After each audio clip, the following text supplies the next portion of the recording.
Clear గా మాకు 9 ఇచ్చారు, వాళ్ళకి 7 ఇచ్చారు. అంటే మేము మెజార్టీ ఈక్వల్ లేవు. సరే ఎమ్మెల్యే ఓటు ఉపయోగించుకున్నంటే అది, కానీ ఎంపీ కావ్య గారు వరంగల్లో ఆమె అప్లై చేసుకున్నది, వరంగల్లోనే నాకు ఓటర్ కావాలని ఆమె పిటిషన్ పెట్టుకున్నది. ఆ పిటిషన్ ప్రకారంగా ఆమె పిలిచిండ్రు, ప్రమాణ స్వీకారం చేసిండ్రు. ఇక్కడ నీకు ఓటర్కు కల్పించినామని క్లియర్ గా వాళ్ళకి ఆధారాలతో వచ్చింది. 3 రోజుల బట్టి మేము ప్రయత్నం చేస్తున్నాం. ఆర్డీఓ గారి దగ్గర, కలెక్టర్ దగ్గర, మున్సిపల్ కమిషన్ దగ్గర. ఏమో ఓటర్కి ఇక్కడ ఉపయోగిస్తున్నారట, దాన్ని ఆధారం ఇవ్వండి అని మా కోర్టు వాళ్ళు అడుగుతున్నారు. 3 రోజుల బట్టి ఆధారాలు కూడా ఇస్తారు.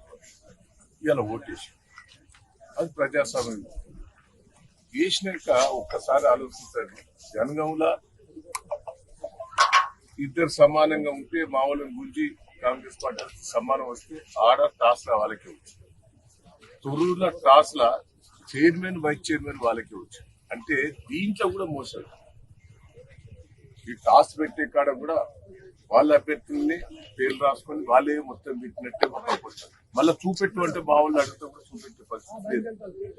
ఎట్లా తీసిందని చూపెట్టు అంటే నాకు బాధ అనిపిస్తాను, పక్క ఏడుపు కూడా వస్తుంది. ఏంది ప్రజలు ఇంత మాకు పట్టం కట్టిన తర్వాత ఎందుకు ఇట్లా చేస్తున్నారు ఈ ప్రభుత్వం, మరి అధికారులు ఇట్లా ఎందుకు చేస్తున్నారు? నన్ను తీసుకొచ్చి నన్ను ఎందుకు తీసుకొచ్చింది ఇక్కడ పోలీస్ స్టేషన్? మా వాళ్ళందరినీ అరెస్ట్ చేసినాడు. అడవులు ఆబ్జెక్షన్ పెట్టేటోళ్ళు, మా చైర్మన్ గా నిలబడ్డ కుటుంబ సభ్యులందరినీ కూడా పట్టుకొచ్చి పోలీస్ స్టేషన్ పెట్టినట్టు మా మిస్సెస్ పోలీస్ స్టేషన్ లో అరెస్ట్ చేసి పెట్టారు.